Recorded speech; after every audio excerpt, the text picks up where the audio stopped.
And we begin tonight with a significant victory in the battle against Islamic extremists in Mali. French and Malian troops have retaken a key town from the militants. Troops in armored personnel carriers rolled through the streets of Diabali Monday, winning praise from residents. The besieged town was retaken a week after radical Islamists invaded. Residents say the rebels fled or tried to blend in with the population. French airstrikes turned the rebels' vehicles into charred shells. The Islamist occupation of Diabali was their deepest penetration into government-held territory.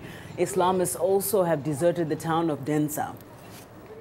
Well, meantime, concern is growing for Malian civilians caught in the fighting, and aid agencies say military security measures are restricting humanitarian access to combat zones.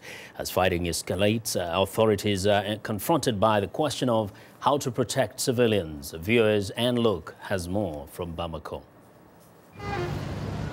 Hannatou Bocoum made it to Bamako Saturday, 10 days after her town of Konna became the first to fall to Islamists in this most recent offensive. The town was later bombed by the French. There was bombing everywhere and so much heavy gunfire that it made the houses shake. It was difficult to leave. Many residents went across the river. After 3 days, I went to a nearby village. I waited there for 3 more days. The military would not let people out towards Moctar because they said rebels had used public transport to get into Konna. After 3 more days, I was able to convince the military to take me to Moctar on a moto. Military checkpoints litter the road south to Bamako.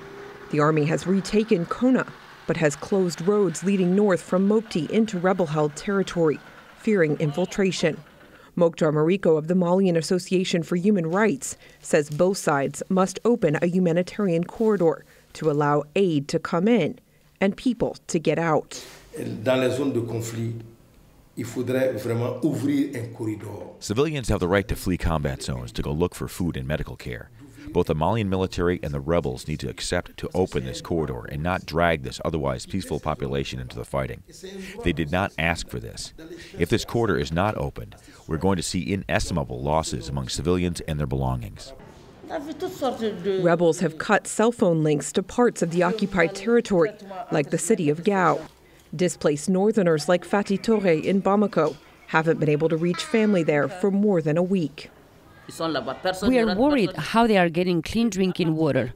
Before the phones were cut, they told us they didn't have petrol to pump the water. How are they going to get food and water? They will get sick drinking from the river.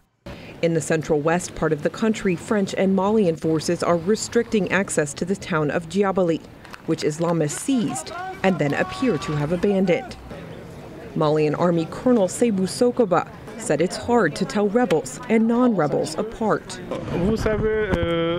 You know, the war against Islamists is not easy. They have mixed in deep within the population, and slowly, certain elements of the population will adhere to their cause. That's what makes war difficult with these people. Human rights groups say that logic is leading to army abuses and revenge attacks against civilians, in particular against lighter-skinned Arab and Tuareg northerners, who are perceived to be rebel supporters. And Look, VOA News, Bamako.